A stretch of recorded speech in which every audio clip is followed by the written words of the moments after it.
حضرت معاویہ رضی اللہ عنہ مدینہ میں۔ حضرت معاویہ رضی اللہ عنہ نے خود 51 ہجری میں حجاز کا سفر کیا، مدینہ طیبہ تشریف لائے۔ ان سب حضرات سے نرم و گرم گفتگو ہوئی، سب نے کھلے طور پر مخالفت کی۔ ام المؤمنین حضرت عائشہ رضی اللہ عنہا سے شکایت اور ان کی نصیحت۔ امیر معاویہ حضرت عائشہ صدیقہ رضی اللہ عنہا کے پاس تشریف لے گئے اور ان سے یہ شکایت کی کہ یہ حضرات میری مخالفت کرتے ہیں۔ ام المؤمنین رضی اللہ عنہا نے ان کو نصیحت کی کہ میں نے سنا ہے کہ آپ ان پر جبر کرتے ہیں اور قتل کی دھمکی دیتے ہیں، آپ کو ہرگز ایسا نہیں کرنا چاہیے۔ حضرت معاویہ رضی اللہ عنہ نے فرمایا کہ یہ غلط ہے، وہ حضرات میرے نزدیک واجب الاحترام ہیں، میں ایسا نہیں کر سکتا۔ لیکن بات یہ ہے کہ شام و عراق اور عام اسلامی شہروں کے باشندے یزید کی بیعت پر متفق ہو چکے ہیں، بیعت خلافت مکمل ہو چکی ہے، اب یہ چند حضرات مخالفت کر رہے ہیں۔ اب آپ ہی بتلائیے کہ مسلمانوں کا کریمہ ایک شخص پر متفق ہو چکا ہے اور ایک بیعت مکمل ہو چکی ہے، کیا میں اس بیعت کو مکمل ہونے کے بعد توڑ دوں؟ ام المؤمنین نے فرمایا یہ تو آپ کی رائے ہے، آپ جانیں، لیکن میں یہ کہتی ہوں کہ ان حضرات پر تشدد نہ کیجیے، احترام و نرمی کے ساتھ ان سے گفتگو کیجیے۔ حضرت معاویہ رضی اللہ عنہ نے ان سے وعدہ کیا کہ میں ایسا ہی کروں گا۔ حضرت حسین اور عبداللہ بن زبیر رضی اللہ عنہما حضرت معاویہ رضی اللہ عنہ کے قیام مدینہ کے زمانے میں یہ محسوس کرتے تھے کہ ہمیں مجبور کیا جائے گا، اس لیے ماں اہل و عیال مکہ مکرمہ پہنچ گئے۔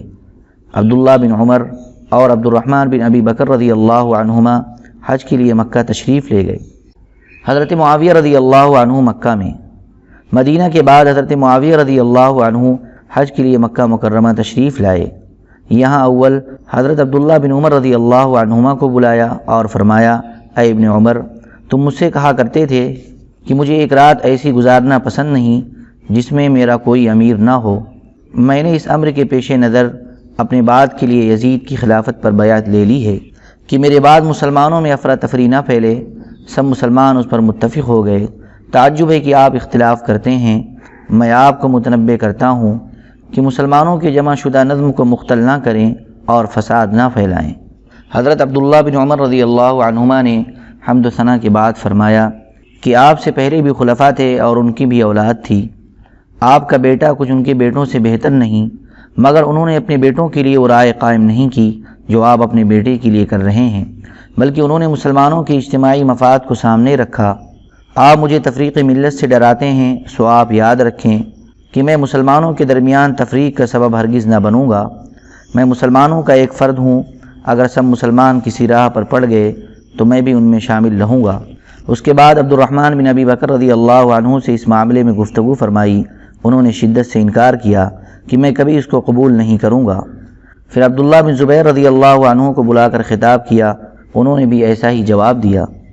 اجتماعی طور پر معاویہ رضی اللہ عنہ کو صحیح مشورہ۔ اس کے بعد حضرت حسین بن علی رضی اللہ عنہ اور حضرت عبداللہ بن زبیر رضی اللہ عنہ وغیرہ خود جا کر حضرت معاویہ رضی اللہ عنہ سے ملے اور ان سے کہا کہ آپ کے لیے کسی طرح مناسب نہیں ہے کہ آپ اپنے بیٹے یزید کے لیے بیعت پر اصرار کریں۔ ہم آپ کے سامنے 3 صورتیں رکھتے ہیں جو آپ کے پیشواؤں کی سنت ہے۔ نمبر 1، آپ وہ کام کریں جو رسول اللہ صلی اللہ علیہ وسلم نے کیا کہ اپنے بعد کے لیے کسی کو متعین نہیں فرمایا بلکہ مسلمانوں کی رائے عامہ پر چھوڑ دیا۔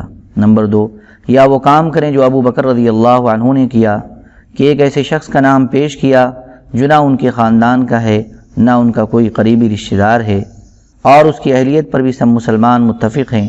نمبر 3، یا وہ صورت اختیار کریں جو حضرت عمر رضی اللہ عنہ نے کی کہ اپنے بعد کا معاملہ 6 آدمیوں پر دائر کر دیا۔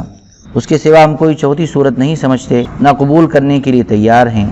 مگر حضرت معاویہ رضی اللہ عنہ کو اپنی اس رائے پر اصرار رہا کہ اب تو یزید کے ہاتھ پر بیعت مکمل ہو چکی ہے، اس کی مخالفت آپ لوگوں کو جائز نہیں۔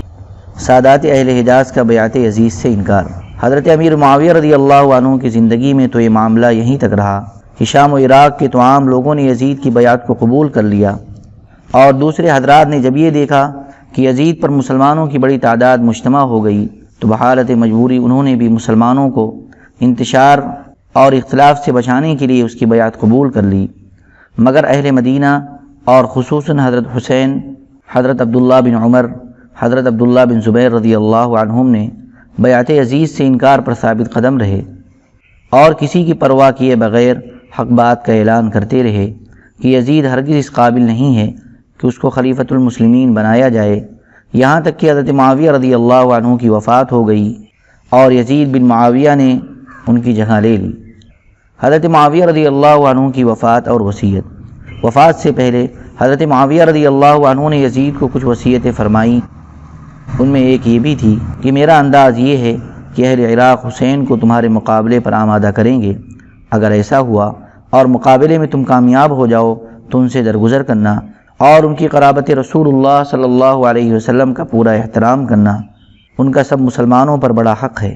اللہم صلی علی سیدنا وحبیبنا ومحبوبنا ومولانا محمد وبارک وسلم۔ سبحان ربک رب العزة عما یصفون وسلام علی المرسلین والحمد للہ رب العالمین۔